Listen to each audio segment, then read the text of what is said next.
ତା लगी अमावास्या स्पेशल नरम नरम स्पंजी चितौ पिठा बनैबा ताहा पुणी बिना चीनी आउ क्षीर रे गोटे पिठौ बटारे आपण दुई प्रकार चितौ पिठा एटी बनई पारिबे।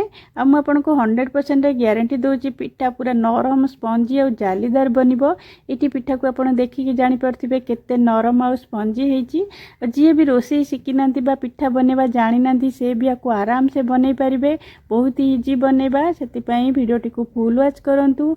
आ ए प्रोसेस निश्चय थरे बनातु। आ केमती लागुची कमेंट माध्यम रे मते निश्चय जणाइबे। नमस्कार, टेस्टी ओडिया फूड को आपण समस्त को अनेक अनेक स्वागत। चितौ पिठा बनया पई मेठी गोटे मेजरिंग कप रे मापिकी 2 कप रो अरुआ चाउल नेची। जो चाउल आपण घरे पिठा करथिबे सेही चाउल नेकी एठी करि परिबे। जदि आपण को ग्राम रे मापिबे तो 480 ग्राम रो चाउल अछि।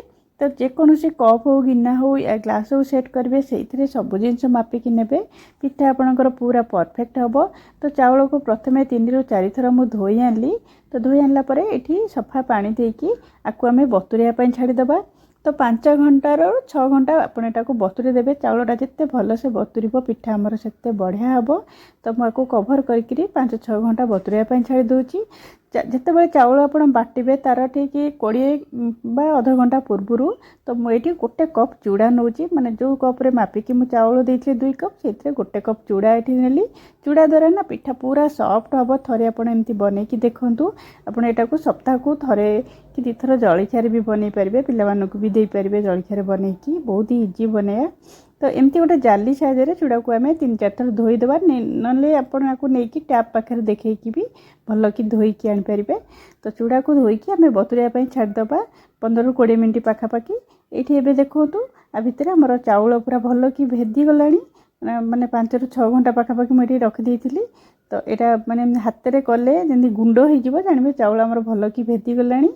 एबे हमें कोन करबा चाउलर जो एक्सेस पानी उडा मु बाहर कर देली।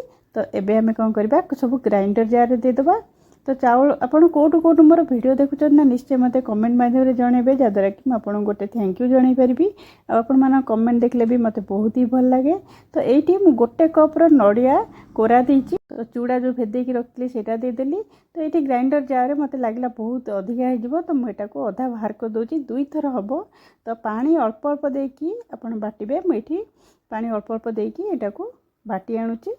नड़िया पकाउछन ना नड़ियार ऊपर चोपाड़ा छड़े देबे जद्वारा कि बैटर पूरा व्हाइट देखा जिवो। आपन पिठा भी पूरा व्हाइट आसीबो। तो एठी टोटल मते 2 कप पानी लागिला ता बाटिया पई। ताको भल्लो कि मिक्स कर देबा 2 ରୁ 3 मिनिट पाखापाखि भल्लो कि मिक्स कर देबे। मिक्स कला परे आको हमें कभर करिकरी 6 ରୁ 7 घंटा छाड़ देबा फर्मेंट करिया पई। जदि आपनकर नड़िया बासी अछि तो ताले जदि आपन 6-7 घंटा रखिबे एटा गंधिया हे जिवो। तो आपण फ्रेश नड़िया एठी यूज करिवे। और जदि बासी नड़िया भी नौचंती ना आपण ताको कोन करिवे माने फर्मेंट करिया को न रखिके टिके सोडा पके आधा चम्मच सोडा पके संग संग इंस्टेंट भी बनै परिवे पिठा को। गोटे पूरा रेडी करबा। तो एठी गोटे कड़ाई बसैकी आधा चम्मच पाखापाखि घिओ दे दोची। घिओ रे कोन हो ना फ्लेवरटा बहुत भल आसीबो। आपण बिना घिओ रे भी एटा बनै परिवे पूराटा को। तो गोटे कप एठी मु नड़िया कोरा दे दोची। तो नड़िया कोरा को देकी 1 मिनिट पाखापाखि आमे आको लो फ्लेम रे भाजीबा। नड़ियाटा टिके जस्ट भाजी हे गला परे आमे एठी गुड़ ऐड करबा। तो ये देखो मु अधा गिना ये गुड़ दौची। तो जी नड़िया देली तार अधा गुड़ दौची। आप अधिका मीठा पसंद करती आपण हिसाब से मीठा टिके अधिका ये दे पारे। गुड़ बदले भी जब चाहते चीनी भी ये दे पारे। तो गुड़टा मेल्ट हवा पर्यंत आम आपको टिके भाजीबा 1 मिनिट पाखापाखि। तापर मुझे छेना दे दूची अधा गिना छेना दे दूची। तो ये देखो छेना देकी आपको भल कर गोले दबा। छेनारे माने पूरर फ्लेवरटा बहुत ही बढ़िया आए। तो छेना को बेसी गुंड करें टिके टिके पार्टी लगे ना टेस्ट बढ़िया लगी है खावाई पिठाटा। तो आपको भल कि मिक्स कला परे आमे गैस को बंद करदबा। तापर ये 1 चम्मच गोलमरीच 3टा पाखापाखि गुजराती को छेचिकी रखी। तो तार पाउडर ये 1 चम्मच पाखापाखि दे देइची। गैस बंद कला परे एटा देबे। आपको भल कर गोले देबे। गोले देला परे आमे एठी गैस बंद कर देइची। आपको साइड रे रखी दबा। को रखिबार मोर 8 घंटा हो गलानी। आपण एटा को 6 ରୁ 7 घंटा रखिकी करि परिबे। तो बैटर ये भल कि फर्मेंट हो गलानी। तो ये देखि परथिबे बैटर कंसिस्टेंसी जेमती अछि ना सेमती रखिबे। आठू पानिया रखिबेनी ना आठू बहलिया करिबेनी। तो एमिति ही रहिबो। तो एबे हमें कोन करबा एठी लूण दे दबा चितौ पिठारे टिके अल्प लुण देबे, अत्यधिक लुण देबेनी। बेसी लुण टिके पड़े एटा भल लगी न थाए खाइबा पई। तो आको 2-3 मिनिट भल कि मिक्स कर देबे। तो एठी हमर बैटर पूरा बनिकी रेडी हो गलानी। आ गोटे जिंस ध्यान रखिबे जेमती फ्रेश नड़िया यूज करिवे। बासी नड़िया हेले पिठा माने पिठोटा गंधिया लागिबो। तो ये गोटे मोटा कड़ई एमती गहिरिया कड़ई नबा जहाँद्वारा कि चितौ पिठा माने भल हम। तो ये तले टिके घी देदेली। गैस फ्लेम को प्रथम हाई रे भल कि गरम करदे। आ 2 डंकी मुझे पिठू देदेली। आपको गोटे कभर करिकी गोटे ओदा कपड़ा मुझे दे दूची। चितौ पिठा साधारणतः एमती ही होता है। आ बिना कपड़े भी आप बन पारे। आग को सेटा देखुचे आपन को। तो ओदा कपड़ा मुझे गोटे ये दे देची। तो ऊपर गोटे 2 चम्मच पानी देदेबा जहाँद्वारा कि तलटा ड्राए हेबनी।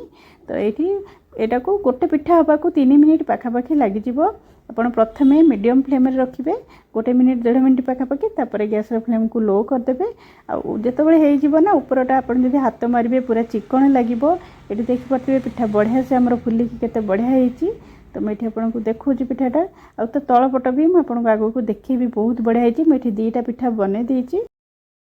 पूरा चितौ बनैबा तो कड़ई रे तले आ घी कि तेल किसी लगेबा दरकार नहीं। तो ये 2 डंकी मु पिठू देदेली। तो ऊपर भल कि पूरा देदेबा स्टफिंगटा भल कि पूरा देबे। टेस्ट बहुत ही भल लगे खाया को। तो ये गोटे कभर करके ऊपर पानी 2 चम्मच पाखापाखि पानी देदेबा। आपको भी सेम प्रोसेस रे बनैबा 2-3 मिनिट पाखापाखि लगिज। तो कभर करके प्रथमे मीडियम फ्लेम रखा तापर लो फ्लेम रे भल कि कुक होबा करिया को दबा। तो ये देखंतु 2-3 मिनिट गोटे पिठा हबा पई आपनकर लागि। तो ये आमर चितौ पिठा बनिकी रेडी हो गलानी।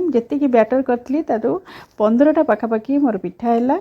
तो ये पिठा मुझे देखुची केते बढ़िया होती। भितरटा जालीदार देखिपे। तो पूरा पिठा को आप खाली भी खाईदे पारे। आधे किसी लगे खाया दरकार नहीं। खाली माने छेना पूरा पड़े बहुत ही टेस्ट लगी था। तो ये मो पूरा पिठा बनीगला। तो खाली पिठा भी मुझे देखुची। आपको आप आलू तरकारी हो कि मटर तरकारी हो ता सहित भी लगे खाईपारे। तो चितौ अमावास्या आप पिठा निश्चय थे बनातु निजे खातु घरे समस्त को खुआतु। और रेसिपीटी केमती होती मत कमेंट माध्यम निश्चिंत जनातु। और रेसिपी पसंद आसले वीडियो को निश्चय गोटे लाइक शेयर सब्सक्राइब करूँ। आज रही पुणी आउ गोटे नुआ रेसिपी नहीं कि बाय बाय नमस्कार जय जगन्नाथ।